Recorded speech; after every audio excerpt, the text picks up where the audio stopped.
তারাপীঠ থেকে খুব কাছে অবস্থিত এই মন্দিরের নাম ঘোষগ্রামের লক্ষ্মীবাড়ি। আর আমরা এখানে মায়ের পুজো দিয়ে নিয়ে প্রসাদ খেয়েই চলে গিয়েছিলাম বীরচন্দ্রপুরে। বীরচন্দ্রপুরের বাইরে থেকে তোমাদেরকে একবার মন্দিরটা দেখিয়ে নিলাম। তবে এই জায়গাটা রয়েছে, এখানে তোমরা জুতো রাখতে পারো।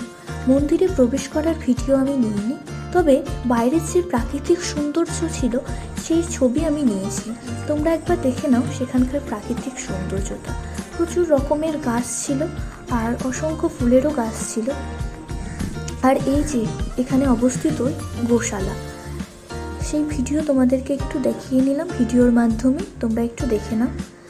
আর এই বীরচন্দ্রপুর থেকে আমরা চলে গিয়েছিলাম পিসির বাড়ি। এই যে আলোটা দেখছো, এখান থেকে গান হচ্ছিল। আর এই যে আমার পিসির নাতনি, সে গান শুনে নাচ করছিল কিশোরী গানে। আর পিসির বাড়ির কাছেই এই যে একটা মায়ের মন্দির, রক্ষা কালী মায়ের মন্দির। এই মায়ের অনেক মাহাত্ম্য, আমরা সেই কথা শুনে নিলাম। আর এখানকার যে প্রাকৃতিক পরিবেশ তা দেখেও তোমরা মুগ্ধ হতে অবশ্যই বাধ্য। এখানে এসে যেন একটা মানসিক শান্তি পাওয়া গেল। সময় পেলে তোমরাও এখানে ঘুরে আসতে পারো, খুব ভালো লাগবে তোমাদেরও।